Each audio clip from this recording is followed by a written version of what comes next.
Evangelho segundo São Mateus, capítulo de número 6, eu vou ler a partir do verso 5. Mateus 5, 6 e 7, diz assim a palavra do Senhor. Enquanto vocês orarem, Jesus que está dizendo, tá? Não sejam como os hipócritas. Eles gostam de ficar orando em pé nas sinagogas e nas esquinas, a fim de serem vistos pelos outros. Eu lhe asseguro que eles já receberam a sua plena recompensa. Mas quando você orar, vá para o seu quarto, feche a porta e ore ao seu pai que está em secreto. E então seu pai que vem em secreto o recompensará. E quando orarem, não fiquem sempre repetindo a mesma coisa, como fazem os pagãos. Eles pensam que por muito falarem serão ouvidos. Não sejam iguais a eles, porque o seu pai sabe do que vocês precisam antes mesmo de o pedirem. Verso 9: vocês orem assim: Pai nosso que estás nos céus, santificado seja o teu nome, venha o teu reino, seja feito a tua vontade, assim na terra como no céu. Dá-nos hoje o nosso pão de cada dia. Perdoa as nossas dívidas, assim como perdoamos os nossos devedores. E não nos deixei cair em tentação, mas livrai-nos do mal. Porque teu é o reino, o poder e a glória para sempre. Amém.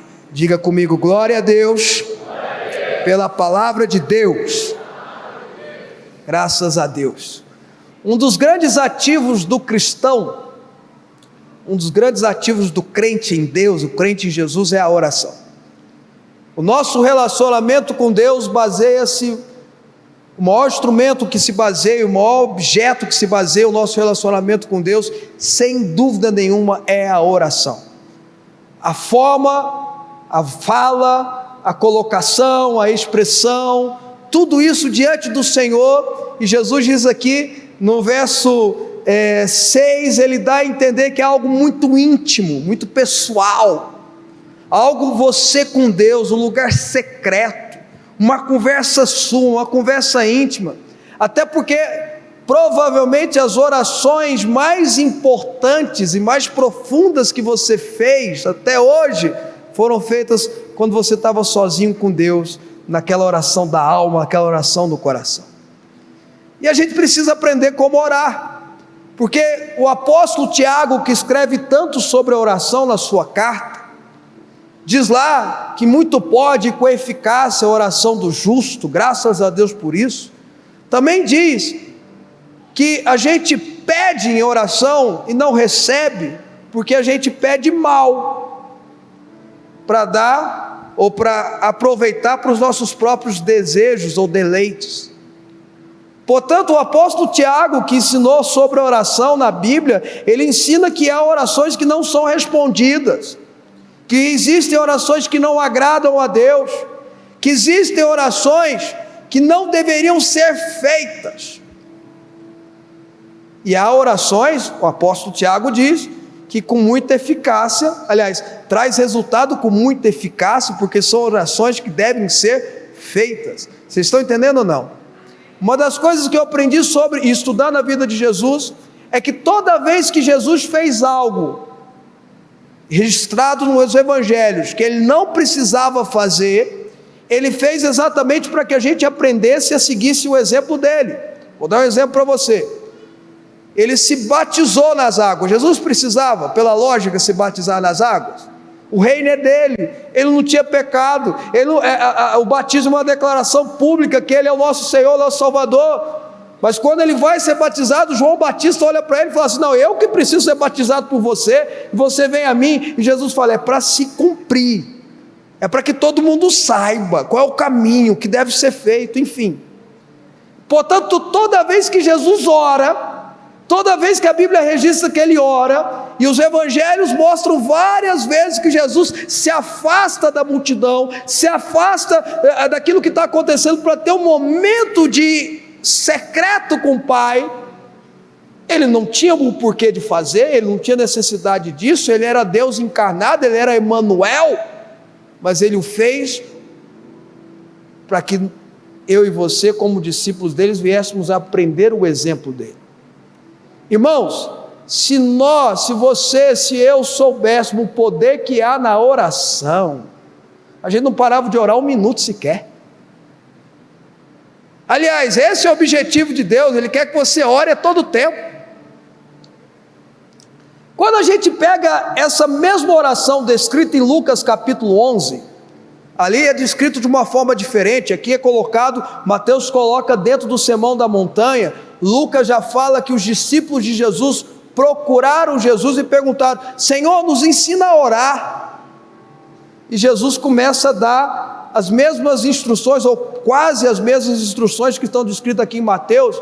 Eu acredito que foram momentos diferentes, e por serem momentos diferentes, por ter a mesma fala ou fala igual, mostra a importância que é a oração do Pai Nosso.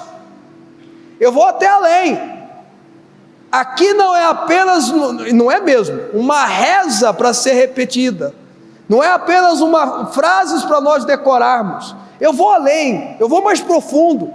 O texto da oração do Pai Nosso são literalmente doutrinas, literalmente caminhos, literalmente direções que eu e você precisamos ter numa vida de oração. Jesus começa condenando, por exemplo, antes de falar do Pai Nosso, ele começa condenando a hipocrisia, porque se você parar para pensar, se tinha um pecado que tirava a paciência de Jesus, era a hipocrisia. E quando ele fala da oração do Pai Nosso, exatamente, ele vai contra todos esses sentimentos hipócritas do nosso coração. Outra coisa que bloqueia a gente de ter um relacionamento com Deus, o orgulho, que na minha opinião é incubadora dos demais pecados. A oração do Pai Nosso quebra o orgulho, ensina como quebrar o orgulho, ensina-nos a ter uma dependência total de Deus. Então, quando Jesus fala para os discípulos em Lucas 11, ou aqui no Sermão da Montanha, ora, quando vocês forem orar, orem assim. Ele não está dizendo apenas uma oração que a gente deve repetir, ele está dando direções de como devemos fazer as nossas orações. Quem está me entendendo, dá um amém forte aí. Então vamos lá. Quando ele começa dizendo, Pai Nosso que estás nos céus. Jesus está dizendo quem é, ou para quem é o objetivo da nossa oração. Não é para qualquer um, não é apenas para o Deus juiz, não é apenas para o Deus que pode todas as coisas, não é apenas para o Deus que é severo e se ira também, mas sobretudo para aquele que é o nosso Pai. Jesus está mostrando através da frase Pai Nosso que estás no céu, Ele está dando inclusive um plano de salvação, porque eu só posso chamar Deus de Pai se eu recebo Jesus como meu Senhor e Salvador. O evangelista João diz que todos aqueles que o receberam, deu-lhes o poder de serem feitos filhos de Deus. Na primeira fase ele revela o plano da salvação. Eu só posso chamar Deus de Pai, Deus só é meu Pai, se eu tenho Jesus como meu Senhor e Salvador. E se Ele é o meu Senhor e Salvador, se Jesus é seu Senhor e Salvador, o seu Deus não é apenas um Deus juiz, não é apenas o Deus que criou todas as coisas, se já seria muita coisa, não é o soberano todo-poderoso apenas, mas também é o seu Pai. Ah, mas eu não consigo identificá-lo como pai, porque eu tive problema com o pai. Meu irmão, nós estamos falando de um pai que está acima de qualquer paternidade humana.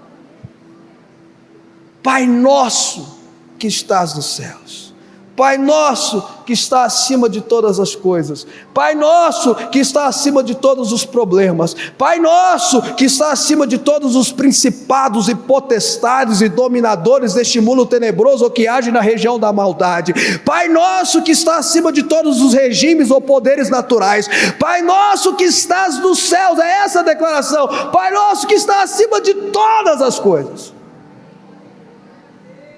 O seu Pai, que te ama tanto ao ponto de dar o seu Filho unigênito por você e por mim, está acima de todas as coisas, está acima do seu motivo de choro, está acima dos seus problemas, está acima dos seus motivos de dor, está acima dos seus sofrimentos, está acima das suas amarguras, está acima de qualquer aflição ou de qualquer coisa que pode estar causando aflição na tua vida. Isso é maravilhoso.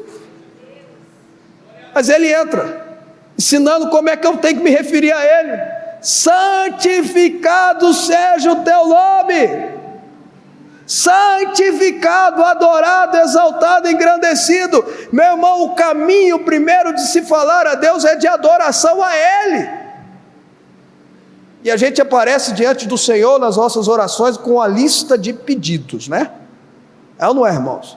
A gente começa a fazer oração para Deus com uma lista de pedidos. Está errado? Não está errado, irmãos, mas o caminho não é esse. Você vê que os pedidos vêm depois. Jesus ensina que eu tenho que começar a minha oração, o meu caminho de relacionamento com Deus é dizendo: tu és santificado, tu estás acima de todas as coisas, tu é adorado e engrandecido, exaltado, santificado seja o seu maravilhoso nome. Aprenda, irmão, aprenda, irmã, a orar adorando ao Senhor. Aprenda a orar agradecendo a Deus, exaltando ao Senhor, a santificar o nome dEle. Isso é sério, isso não é simples. A Bíblia diz que Moisés, o profeta dos profetas, não entrou em Canaã, porque ele não santificou a Deus diante dos homens. Não, foi porque ele bateu com a vara na rocha. Irmãos, não é tão simples o negócio não. Deus mandou ele falar e ele bateu. Não é tão simples o negócio não. Moisés traz atribuição para ele. Você vê o texto, Moisés dizendo assim: será que vocês não entendem? Vocês querem que eu dou água para vocês? Vocês querem que eu dou água para vocês? Ele traz para ele, não era para ele, era para Deus. O problema está aí. Ele exalta o nome dele, ele exalta Arão, ele exalta ele mesmo, ele não exalta Deus. Deus não divide a sua glória, a sua honra com ninguém. Isso é sério. Isso é sério. Santificado seja o teu nome. E aí ele começa. Veja, irmãos, aqui tem até roteiro. Pai nosso que estás nos céus, adorado, exaltado, santificado seja o teu nome. Venha a nós o vosso reino. Antes de entrar em pedido, depois que ele vai falar do pão nosso, eu vou chegar lá, pode ficar tranquilo. Ele diz: venha a nós o vosso reino, seja feita a sua vontade. O que é venha a nós o vosso reino? Eu podia ficar horas falando sobre isso, mas não vou ficar, pode ficar tranquilo. Eu vou fazer um resumo do que seria venha a nós o vosso reino. O que é reino, irmãos? É autoridade, é governo. É governo. Quando eu digo assim, venha a nós o vosso reino, eu estou dizendo: Deus venha governar sobre a minha vida. Venha sobre a minha mente o vosso reino, eu estou dizendo: Deus governa a minha mente.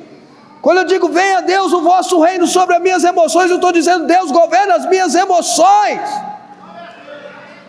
Que haja o seu governo sobre a minha vida. Irmãos, uma oração que eu faço absolutamente todos os dias, há mais de 10 anos, na minha casa é: venha sobre a minha casa o seu governo, venha sobre a minha casa o seu reino, venha sobre a minha família o seu governo, venha sobre os meus filhos o seu governo. Governa sobre nós. Venha a nós o vosso governo.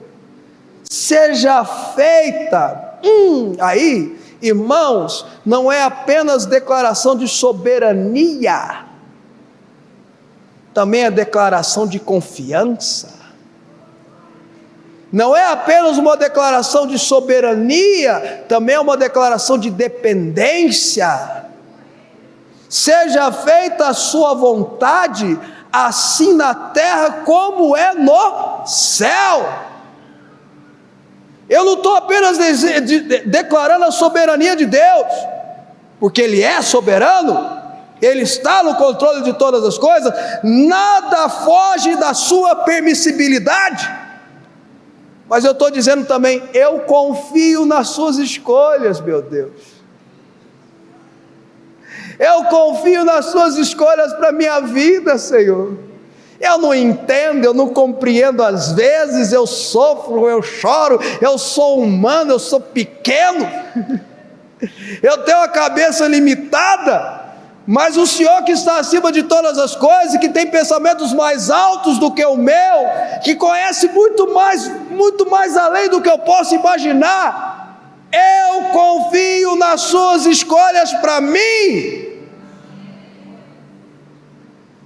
Sabe, irmãos, um dos pecados que a gente menos fala, e deveria falar mais, que está lá em Êxodo capítulo 20, entre os 10 mandamentos, que é tão sério e tão problemático, o último dos mandamentos: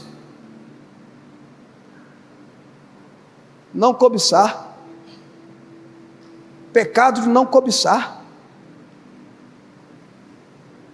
Quando eu cobiço algo, quando eu estou cobiçando algo, ali faz uma lista lá, a mulher do próximo, os negócios do próximo, o dinheiro do próximo, aí a gente pode colocar a profissão do próximo, a fama do próximo, o dinheiro do próximo, a roupa do próximo, é ou não é? A faculdade, não sei lá o que do próximo. Essa cobiça é pecado, porque eu estou dizendo que eu queria ter a vida do outro, Deus não me deu a vida do outro, então Deus não sabe o que é melhor para mim, não. Eu sei o que é melhor para mim. Vocês entendem? E a Bíblia é clara, não cobiça. A cobiça é a porta para a inveja, irmãos, que é outro pecado. E aí ele continua: dá-nos hoje, aí está vendo? Ele fala de coisas naturais também. O Senhor nos ensina a pedir coisas naturais também. Dá-nos hoje o nosso pão, ou o pão de cada dia nos dai hoje. Sim, irmãos, o Senhor ensina a gente a pedir as coisas que a gente precisa. O Senhor ensina a gente a pedir as nossas necessidades naturais. Ele coloca uma condição, preste atenção, Jesus falou isso, e o apóstolo Paulo fala isso também. Ele coloca uma condição, ele sabe o que você precisa, melhor do que você, melhor do que eu. Ele sabe que eu preciso melhor do que eu mesmo, mas ele ensina a eu e você a pedirmos: dá-nos hoje o pão de cada dia. Eu preciso de bênçãos naturais. Quem precisa de bênçãos naturais aqui? Quem precisa de respostas naturais? Ele ensina que nós devemos apresentar as nossas petições ao Senhor, a nossa ansiedade ao Senhor, tem que entregar a Ele. A gente não tem que entregar para o outro, a gente tem que entregar a Ele. O pão nosso de cada dia nos dai hoje. E ele diz: perdoa. Irmãos, esse verso é complicado. Perdoa as nossas dívidas. Uma das coisas que eu e você precisamos fazer em oração é: Senhor, perdoa os meus pecados. Senhor, perdoa os meus erros. Senhor, perdoa as minhas falhas. Senhor, perdoa a minha ausência de caráter de Cristo. Espírito Santo, me perdoa por todas as vezes que eu entristeci a Ti, que eu me afastei de Ti, que eu cobicei, que eu tive inveja, que eu errei, que eu fui ingrato, que eu pensei coisa errada. Perdoa as nossas dívidas. E aí Jesus coloca uma condição, irmão, está vendo que é complicado? Assim como nós perdoamos aos nossos devedores, a quem nos tem devido algo. Não sei de você, mas dá um ai no meu coração. Mas eu vou fazer um resumo para você aqui, irmãos. Sabe por que eu preciso perdoar? E Jesus ensina isso em uma das parábolas dele. Sabe por que eu preciso perdoar quem me ofendeu, quem aprontou comigo, quem errou comigo, quem machucou meu coração? Sabe por que eu tenho que perdoar ele? Porque eu fui perdoado por Cristo. Mas ele não merece. Eu também não merecia. Mas foi ele que errou comigo, mas eu errei com Cristo. Mas ele me ofendeu. Quantas vezes você já ofendeu Jesus, irmão? Quantas vezes você ofendeu o Espírito Santo, que é santo? Não, mas eu só pensei. Irmãos, ele lê pensamento. Ele sabe o que está dentro do nosso interior. Ele sonda mente e coração. E mesmo assim, escuta, mesmo assim, Ele te perdoou. Mesmo sabendo dos seus erros, das suas falhas, dos seus pecados, da sua grosseria interna, da sua imoralidade, da sua inveja, do seu passado, de tudo que é errado que você fez, Ele te perdoou. Nenhuma condenação há na tua vida, porque você está em Cristo Jesus. Nenhuma condenação há na tua vida, porque você está em Cristo Jesus. Ele te perdoou. Portanto, você precisa perdoar. É ordem, é mandamento. Não tem discussão nisso. Não tem conversa nisso, irmãos. Não quer perdoar, não quer dizer conviver, mas perdoar é perdoar. Perdoar não é libertar a pessoa que te ofendeu, não, irmão, é libertar você mesmo. Você está entendendo? Aqui é Jesus, não é o Fábio que está falando, não. Perdoa as nossas dívidas, assim como perdoamos a quem nos tem devido, aos nossos devedores. E ele continua no verso 13: e não nos deixei cair em tentação, mas livra-nos do mal. Jesus ensina aos seus discípulos lá em Getsêmani, um dos últimos ensinamentos que ele dá em vida antes de morrer. Depois ele fica 40 dias dando ensinamento. Ele diz assim: orai e vigiai para não cair em tentação. A tentação está aí, o teu pecado jaz à porta, teu desejo será contra ti. Está lá em Gênesis isso, Deus falando. Cumpre você dominar o desejo. Como é que eu domino o desejo de pecar? Vigiando e orando. Há poder na oração para que você não caia em tentação. Vou repetir: há poder na oração para que você não caia em tentação. Por que eu tenho sido tão tentado? Porque você está no mundo, meu irmão. Mas por que a tentação tem tanta força em você, porque você está orando pouco?